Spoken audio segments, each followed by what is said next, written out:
Hello friends and welcome to your channel study with Nidhi.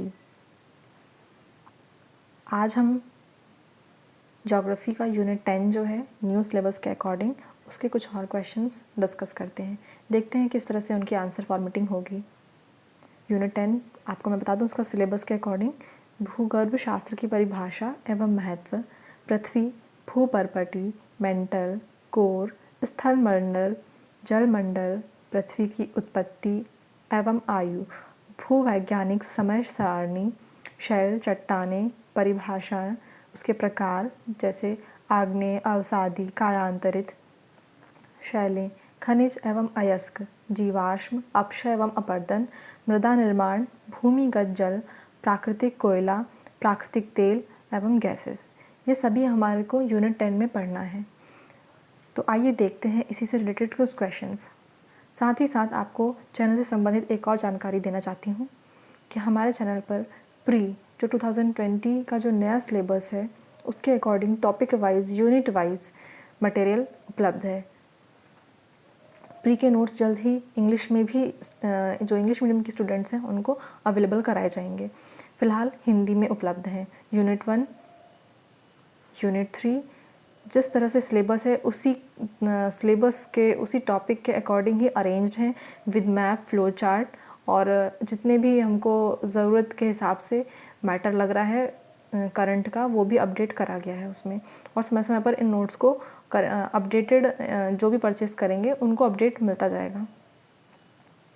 Unit 5, तो इस तरह से यूनिट 1, यूनिट 3 और यूनिट 5 इट मीन्स ये कंप्लीट MPPSC MP के प्री नोट्स हैं जितना भी हमारे सिलेबस में है। ये यूनिट 10 है आपका, जिसमें कुछ प्रादेशिक संवैधानिक संस्थाएं दी गई हैं। इसमें 15 टॉपिक्स हैं। ये तो है, साथ में टॉपिक के बाद में लिखा गया है कुछ अन्य महत्वपूर्ण, तो जितने अन्य महत्वपूर्ण आयोग हैं या संस्थाएं हैं उनको भी कवर किया गया है टॉपिक में। बात करते हैं हम अपने आज के टॉपिक में, यूनिट 10 ज्योग्राफी पेपर 3 मेंटल या भूप्रवार। क्या है ये मेंटल या भूप्रवार? पृथ्वी की संरचना का मध्य भाग है ये। क्या है ये?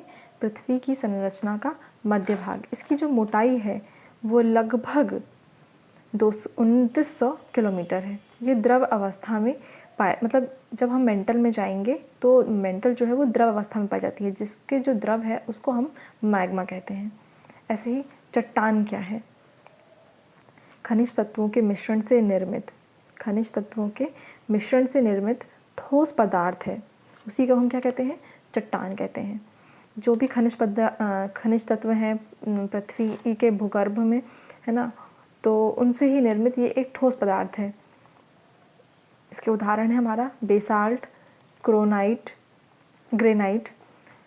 साथ में चट्टानों के कुछ विशेष प्रकार भी देखे गए हैं, जैसे आग्नेय, अवसादी और कायांतरित। मैंने आपको सिलेबस अभी जब बताया था तो सिलेबस में मैंने बताया है कि पृथ्वी की जो भूपर्पटी है उससे रिलेटेड मेंटल, कोर, स्थलमंडल, जलमंडल और पृथ्वी की उत्पत्ति किस प्रकार हुई। तो उसी में जब हमारा एक टॉपिक दिया है शैल या चट्टानें, जिसमें उसकी परिभाषा, प्रकार और ये जो प्रकार हैं उसके अवसादी, आग्नेय और कायांतरित, शैल, तो ये हमारे सिलेबस में है।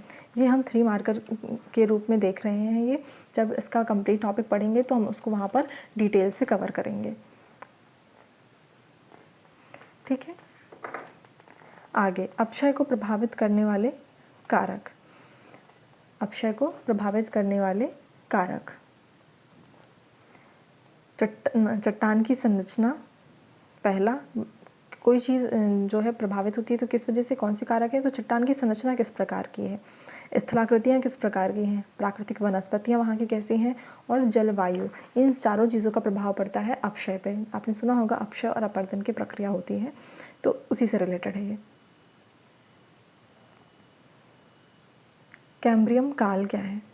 कैम्ब्रियम काल समुद्रों का अतिक्रमण, अवसादी शैलों का निर्माण, मतलब कैम्ब्रियम काल जो है उसमें समुद्रों का अत्यधिक अतिक्रमण था। अवसादी शैलों का निर्माण भी कैम्ब्रियम काल में ही हुआ है। विंध्याचल पर्वत श्रेणी का निर्माण भी कैम्ब्रियम काल में हुआ है। उदाहरण के रूप में ग्रेट ब्रिटेन के कनाडा, संयुक्त राज्य अमेरिका आदि जो है ये कैम्ब्रियम काल के ही है। वहाँ पर कैम्ब्रियम चट्टानों की उत्पत्ति हुई, जीवों की उत्पत्ति हुई, तो ये सभी कुछ जो है कैम्ब्रियम काल के घटना चक्र हैं। कार्बोनी फेरस काल, कार्बोनी फेरस काल। आर्मीनियम हलचल, रेंगने वाले जो जीव हैं, उभयचर जीव, उनका विकास, बड़े वृक्षों का जो काल है उसके नाम से जाना जाता है कार्बोनिफेरस काल को। गोंडवाना क्रम की चट्टानों का निर्माण, कोयला का व्यापक निक्षेप। तो कोयला का जो व्यापक निक्षेपण हुआ वो किस काल में हुआ? कार्बोनिफेरस काल को। इसीलिए इस काल को हम कोयला काल भी कहते हैं। गोंडवाना क्रम की चट्टानों का निर्माण भी इसी काल में हुआ। तो इस तरह से हमारा ये 3 मार्कर जो है हमने फेम किया है। नेक्स्ट हम लेते हैं खनिज। खनिज क्या है? पृथ्वी की आंतरिक सतह से प्राप्त अयस्क का शुद्धतम रूप है। पृथ्वी की आंतरिक सतह से प्राप्त अयस्क का शुद्धतम रूप क्या कहलाता है? खनिज कहलाता है। खनिज, भारत में खनिज के 5 क्षेत्र, मतलब मुख्यतः 5 क्षेत्रों में विभाजित किया है, वर्गीकृत किया है। वो कौन कौन से हैं? वो 5 क्षेत्र अगर बात करें तो छोटा नागपुर का पठार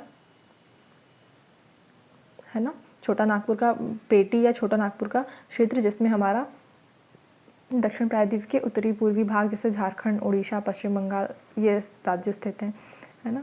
और मध्य पेटी, इसमें मध्य प्रदेश अपना, महाराष्ट्र, तेलंगाना, है ना, महाराष्ट्र, तेलंगाना ये आते हैं।